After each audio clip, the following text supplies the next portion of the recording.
There is a quiet moment that arrives when you realize you are tired of explaining yourself. Not tired in a dramatic way, not angry, just finished. It happens without ceremony, often late at night when the room is dim and the world feels far away.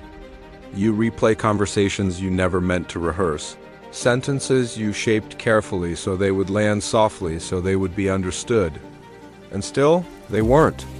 That's when the question begins to surface, gentle but persistent. Why do I keep translating my inner life for people who are not listening? Maybe you know this feeling. The sense that you've spent years narrating your intentions, your choices, your silences, hoping clarity would buy you peace. You explain because you're thoughtful, because you care, because misunderstanding feels like a kind of failure. But somewhere along the way, explanation becomes a performance, and performance quietly erodes truth. You can feel it in your chest, that subtle tension between who you are and who you're trying to be seen as. It's not loud, it's heavy. And it's familiar. I want to talk tonight about that weight. About the day a man, symbolic rather than real, stopped explaining himself. Not out of defiance, but out of maturity. Not because he didn't care, but because he finally did.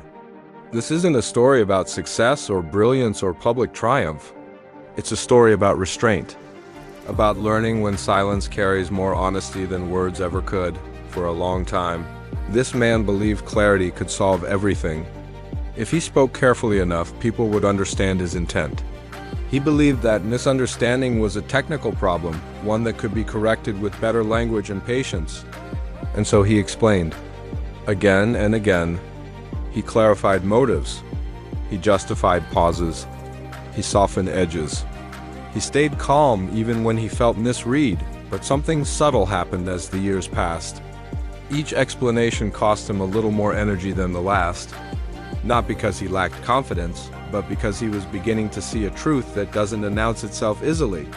Some people don't want understanding. They want reassurance. Others want control. And some are simply more comfortable with the version of you they've already decided on. That realization doesn't arrive as anger. It arrives as stillness. There's a particular loneliness that comes with being deeply thoughtful. When you see complexity everywhere, you feel responsible for making things simple for others. You translate your silence into words so it won't be mistaken for indifference. You translate your focus into warmth so it won't be seen as distance. Over time, you become fluent in everyone else's emotional language. While slowly losing touch with your own, he began to sense that explaining himself had become a way of asking permission to exist as he was. And that's a dangerous habit, because when your worth starts depending on being understood, you hand it over to people who may never truly see you. The more he explained, the less solid he felt. As his center drifted outward toward approval, there's a myth that strong people are endlessly patient. That maturity means absorbing misunderstanding without consequence. But real maturity is quieter than that.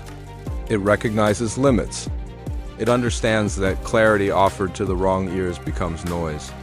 This man didn't stop explaining himself all at once. There was no announcement. Just a growing awareness that his silence felt cleaner than his speeches. At first, the silence felt uncomfortable. Silence always does when you're used to filling space. When you stop explaining, you leave room for others to project their assumptions. But it also reveals something important. You begin to see who is curious and who is merely consuming. Silence becomes a filter. In those quiet moments, he started listening to himself again. Not the version shaped for public comfort, but the private voice that doesn't rush. The one that knows when something feels aligned and when it doesn't. He noticed his breathing slow. The absence of explanation created space for presence. There's a strange relief in no longer correcting every misunderstanding, in letting people hold their incomplete stories. It doesn't mean you become cold. It means you become selective. You begin to understand that intimacy isn't built through constant clarification, but through shared silence that feels safe. You might be wondering if this kind of silence is a withdrawal. If it risks distance? That question lingered with him too. The answer came slowly, not as certainty, but as experience. The people who mattered leaned in. Others drifted, and while that loss carried a quiet ache, it also brought lightness. Stopping the habit of explanation didn't make his life simpler. It made it truer. He still spoke when it mattered. He still clarified when clarity served connection. But he no longer offered himself up for constant evaluation. He learned that being understood is not a prerequisite for being whole. As this realization settled, something else began to change. His sense of timing sharpened. He became less reactive, more grounded. He felt less urgency to be seen and more comfort in simply being. This wasn't detachment. It was alignment. There was still an unanswered question resting beneath his calm. If silence protects the self, does it also risk missing connection that might have grown through effort? He didn't resolve that yet. He carried it with him like a folded note in a pocket, waiting for the right moment to open it and see what it asked of him quietly. If any of this feels familiar, it may be because you're standing near a similar threshold, the place where explanation gives way to presence, where silence starts to feel like self-respect instead of avoidance. There's more to explore in that space, more to understand about what happens when you stop performing clarity and start trusting your own center. We'll move gently there next, following the subtle shifts that happen after the explanations end, and the listening finally begins. Silence does not arrive empty. It carries echoes. When he stopped explaining himself, the quiet was filled with old conversations replaying in softer tones. Words he had once defended now floated without urgency. Accusations lost their edges. Compliments lost their pull. In that stillness, he began to notice something he had missed before. How much of his life had been shaped by reaction rather than intention. At first, people noticed the change before he did.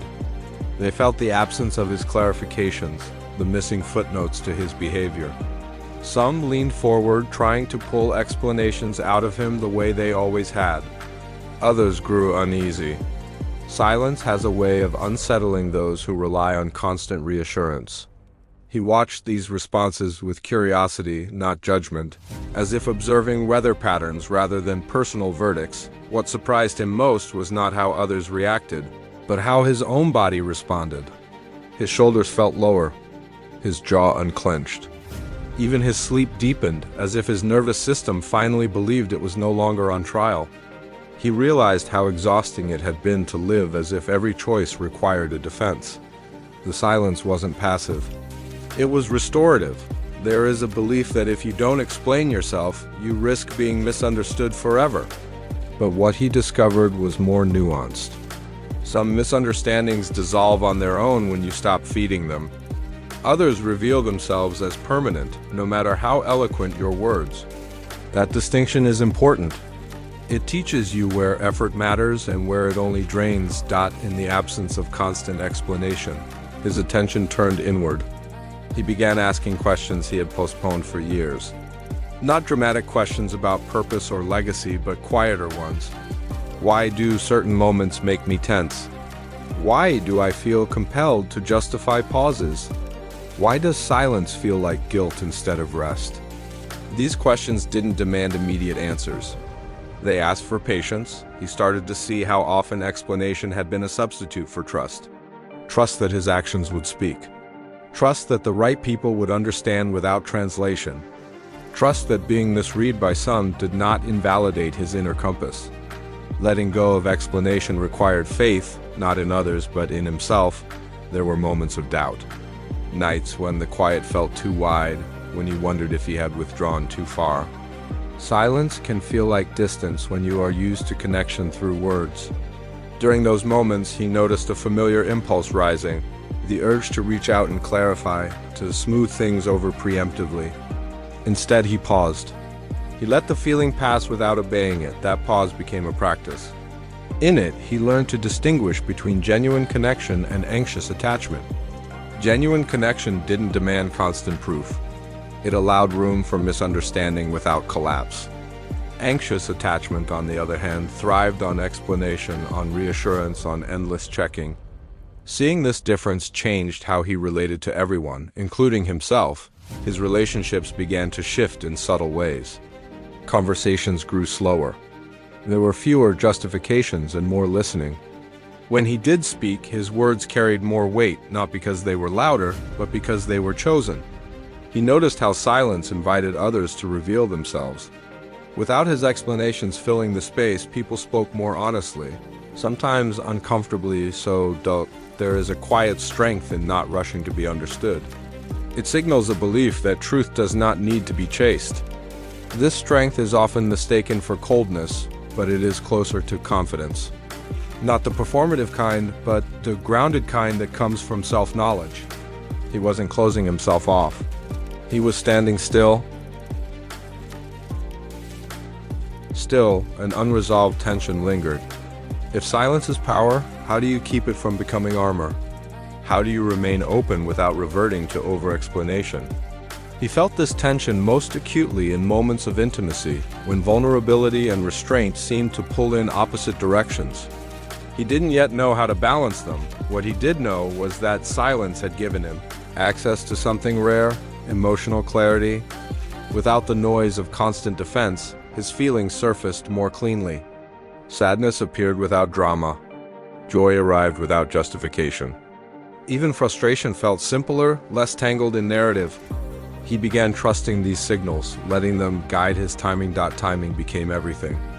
When to speak, when to wait, when to let silence do the work words once tried to do alone.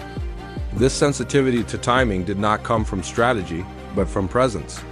He was no longer rushing toward resolution.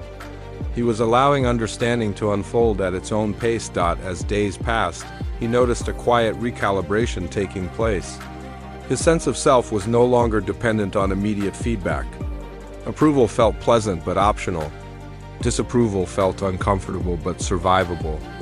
This emotional independence did not isolate him.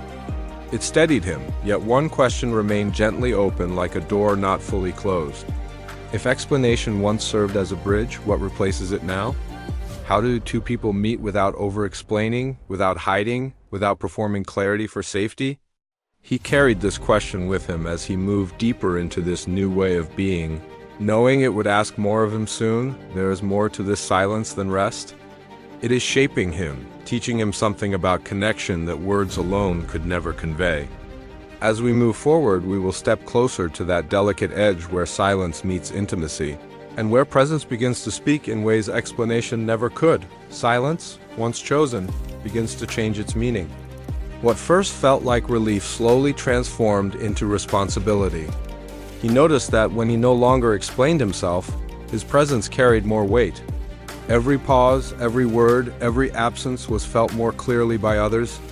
Silence, he learned, is not neutral. It communicates whether you intend it to or not. This realization unsettled him.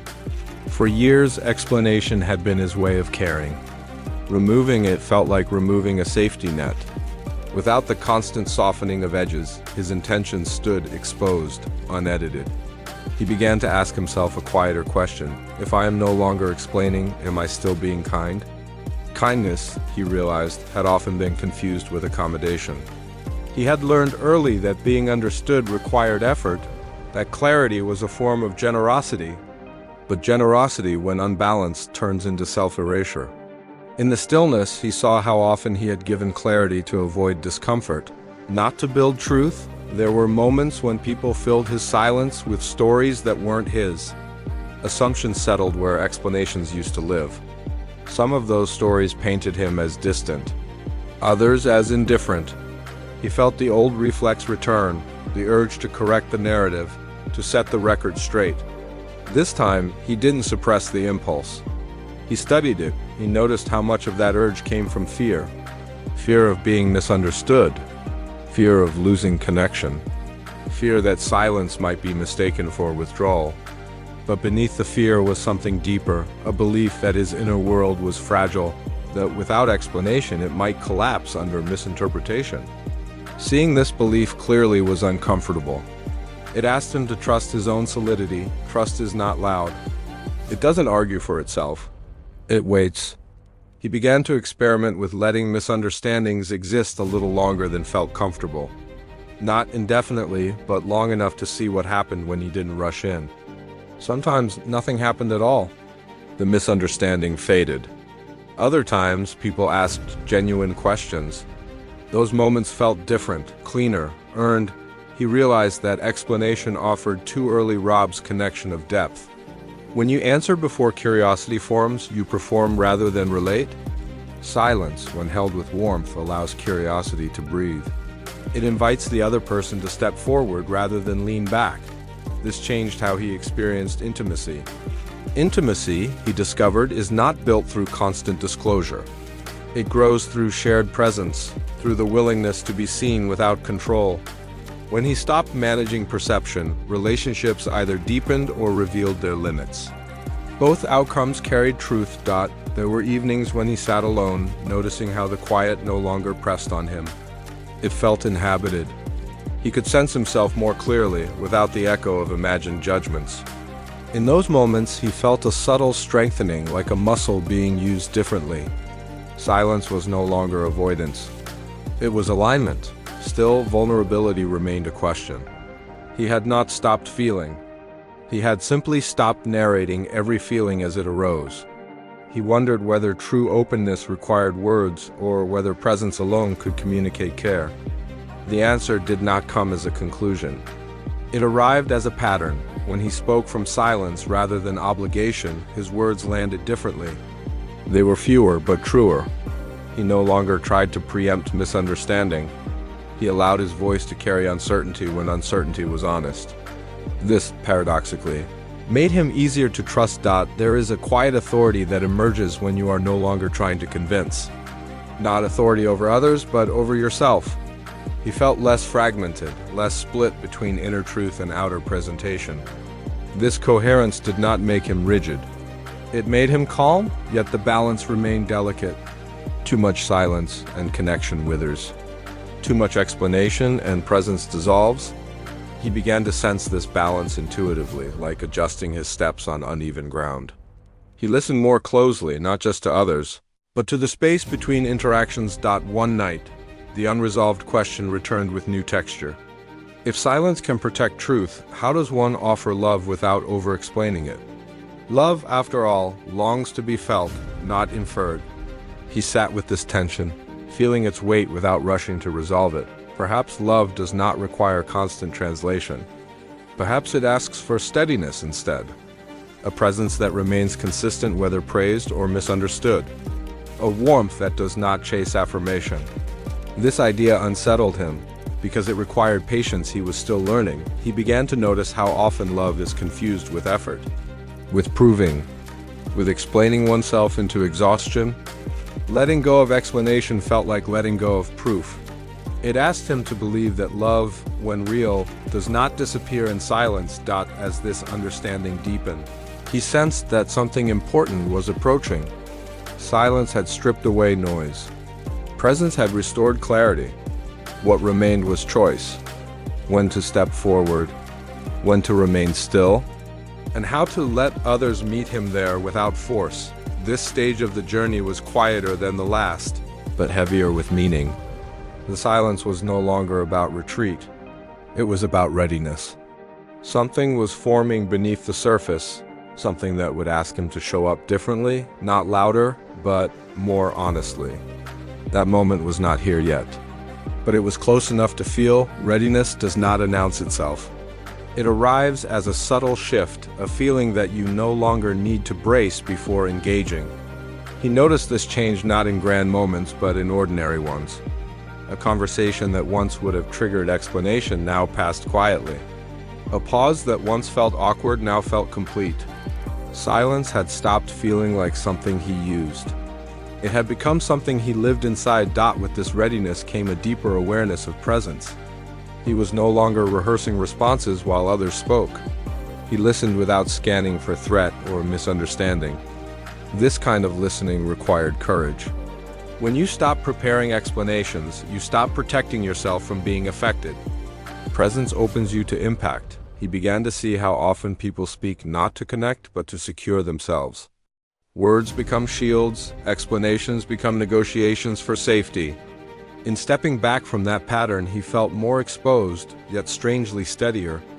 Exposure, when chosen, does not weaken. It clarifies. There were moments when others tested this new steadiness.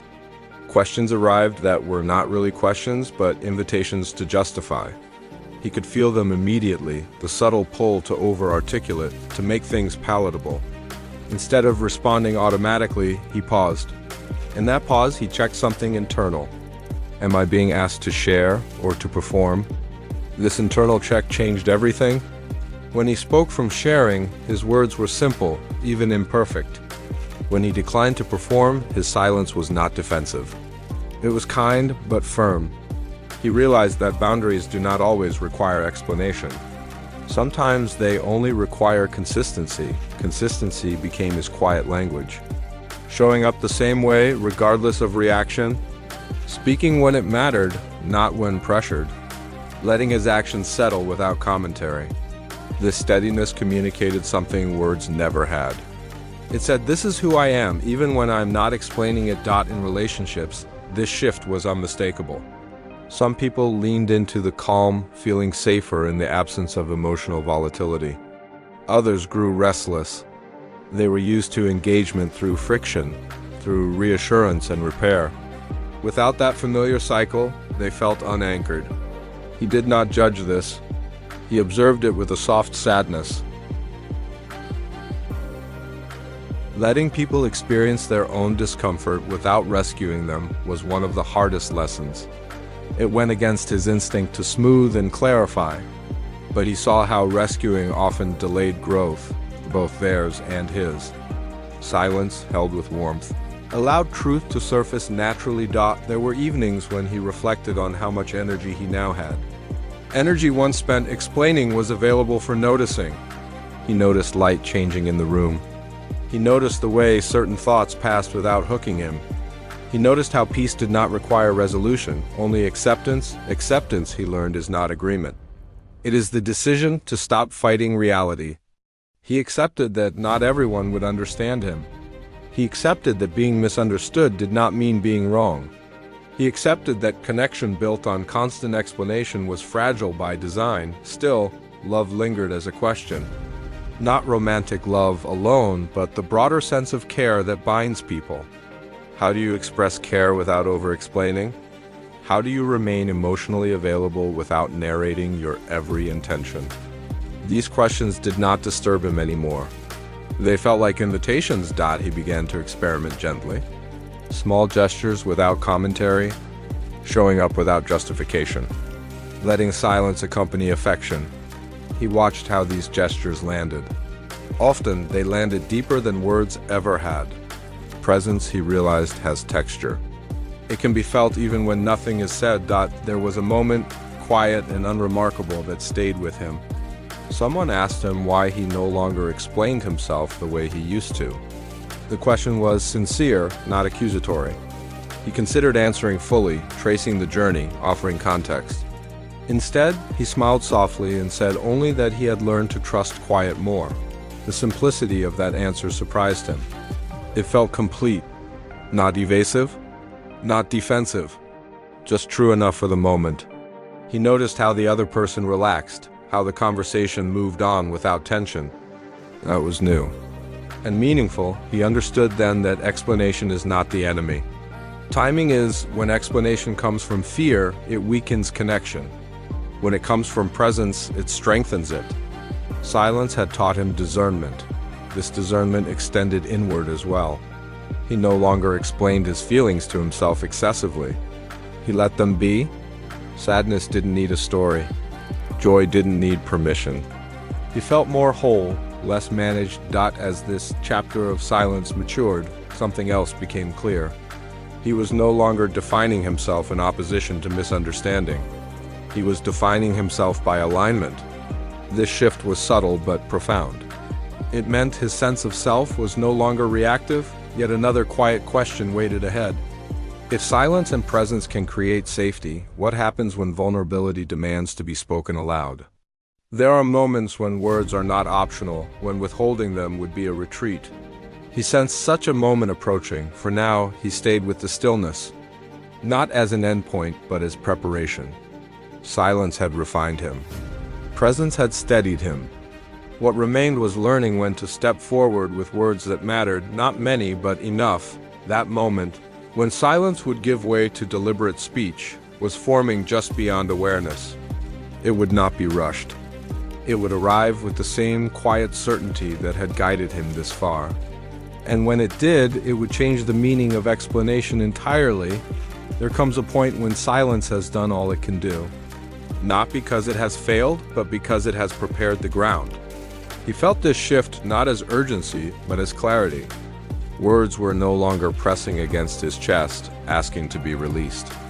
They were waiting, patient, shaped by everything the silence had taught him. This was different from before. In the past, words arrived with tension. They came bundled with justification, with the hope of being received correctly. Now, when he considered speaking, there was no hunger in it, no need to persuade, just a quiet sense of rightness. He began to understand that true vulnerability does not rush. It arrives when the body feels safe enough to tell the truth without armor. He noticed how rarely this moment actually came. Most situations did not require explanation or confession. They required presence, consistency, and restraint. But when the moment did arrive, it carried a distinct quality. The air felt still. The impulse to speak felt grounded, not anxious. Silence, instead of resisting words, stepped aside for them. He thought about how often vulnerability is confused with exposure. Exposure throws everything open at once, hoping transparency will force connection. Vulnerability, in contrast, is precise. It reveals only what is alive and necessary. Silence had sharpened his sense of what mattered enough to be named. When he spoke from this place, he did not explain his entire inner world. He shared a single truth. Sometimes it was simple. Sometimes it was unfinished. He allowed it to be incomplete. Trusting that the right words do not need to cover every angle, this approach changed the emotional temperature of his relationships. Conversations slowed. People listened differently. Not because he demanded attention, but because his words were no longer diluted by excess. Silence had given them gravity. There was also risk here. Speaking less meant each word carried more consequence. He could no longer hide behind volume or elaboration. He had to stand by what he said. This required courage of a quieter kind. The courage to be clear without being exhaustive. To be honest without being overwhelming. He discovered that some people were unsettled by this clarity. They were accustomed to emotional noise, to constant negotiation. Simple truths felt sharp to them, even when spoken gently. He learned not to soften truth into harmlessness. Kindness did not require distortion. At the same time, he became more careful with timing. Just because a truth was clear did not mean it needed to be spoken immediately. Silence had taught him patience. He waited for moments when words would land, not bounce. This waiting was not avoidance. It was respect for himself, respect for the other, respect for the space between them. He began to feel the shape of mature love more clearly now. Not the kind that proves itself endlessly, but the kind that trusts its own presence. Mature love does not panic in silence. It does not demand constant explanation to feel real. It recognizes steadiness as devotion. This realization softened something in him. He no longer felt responsible for managing others' interpretations of his care. He showed up. He stayed consistent. He spoke when it mattered. And he let the rest be. There were moments of grief woven into this acceptance. Grief for connections that could not survive without explanation. Grief for the version of himself that believed being understood by everyone was possible. He let this grief pass through without turning it into regret. Silence had taught him that loss is not always a mistake. Sometimes it is alignment asserting itself. He noticed how his inner dialogue had changed as well. He no longer explained his choices to himself late at night. He trusted the feeling of alignment or misalignment without constructing elaborate reasons. This trust made him calmer, more decisive, and strangely more gentle. Gentleness emerged not as softness, but as steadiness. He was no longer bracing for reaction. He was available but not exposed, open but not unguarded. This balance felt earned. There was one final tension he could now name clearly. Silence had protected him. Presence had grounded him. Selective speech had clarified him. But connection still required risk. At some point you must let yourself be known, not explained, but known. Knowing does not come from words alone. It comes from pattern, from consistency, from the way someone shows up over time. He realized that explanation had once tried to replace this slower process. Silence had restored it. As he reflected on this, he sensed that he was nearing the heart of the journey. Not an answer, but an understanding. Stopping the habit of explanation was never about withdrawal. It was about reclaiming authorship of his inner life. When you stop explaining yourself, you stop negotiating your worth. You allow others to meet you where you stand, not where you've bent yourself to be acceptable. This is not arrogance. It is self-respect. He felt a quiet gratitude for the silence now. It had stripped away what was unnecessary. It had revealed what was essential. And it had taught him that words are most powerful when they emerge from stillness. Not fear. One more question remained, gentle and unresolved. If this way of being is truer, how do you live it openly in a world that often demands performance? How do you remain present without retreating and visible without explaining yourself back into exhaustion? He did not rush to answer this. Some answers are lived, not spoken. For now, he rested in the understanding that silence had not made him distant. It had made him precise. And precision, when paired with warmth, creates a depth that no amount of explanation ever could. Something about this felt final, and yet incomplete, like standing at the edge of a clearing after a long path through trees. The last step was still ahead, and it would ask him to carry this quiet strength into the open, not to prove it, but to live it. Living quietly does not mean living small. This was the final understanding that settled into him, not as a conclusion, but as a way of moving through the world. When he carried silence into open spaces, he noticed how different it felt from retreat. He was not hiding. He was standing plainly, without decoration, without commentary. The world, of course, did not change its pace. It still rewarded performance. It still favored quick explanations, confident declarations, polished narratives. He saw this clearly now, without resentment. He no longer felt obligated to compete with it. Silence had given him a different metric for success. Inner coherence. Inner coherence is subtle. It does not announce itself. It feels like waking up without needing to justify the day ahead. It feels like making a choice and not rehearsing how to defend it. It feels like allowing others to misunderstand you without immediately reaching for correction. This coherence became his anchor. There were moments when visibility demanded something from him. Not explanation, but articulation. Silence does not mean refusing to speak when responsibility calls. It means speaking without self-betrayal. He learned to step forward when his voice could serve truth rather than soothe anxiety. When he spoke now, his words did not reach outward to be accepted. They rested where they landed. This changed how others engaged with him. Some listened more carefully. Others disengaged. Neither reaction unsettled him as it once would have. His sense of self was no longer negotiated in real time. He understood then that stopping explanation was not an act of detachment, but of trust. Trust that truth carries itself. Trust that alignment is felt even when it is not named. Trust that those meant to meet you will recognize you without needing a map.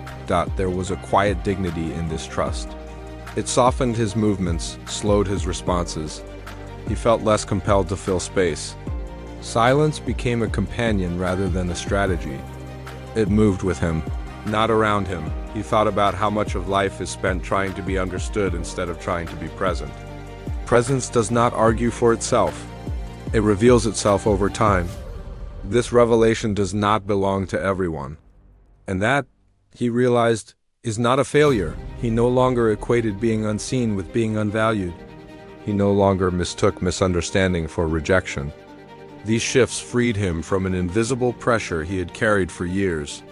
The pressure to be legible at all times. Legibility is overrated.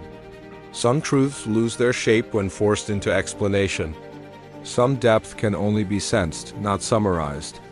Silence protected that depth. As he lived this way, he noticed how his emotional life became simpler.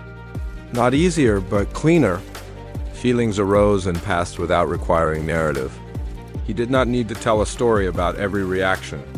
He allowed himself to experience without commentary. This simplicity made him more available, not less. Available to listen. Available to notice. Available to respond rather than react. Silence had not closed him off. It had cleared him out. He began to see how quiet strength works. It does not dominate space. It stabilizes it. People around him felt less rushed, less managed. Conversations breathed.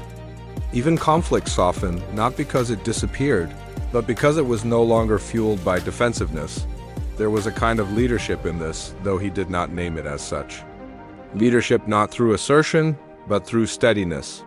Through being someone who did not need to explain himself to feel real. The unresolved questions that once followed him had changed shape. They no longer demanded answers. They had become companions, reminders to stay awake.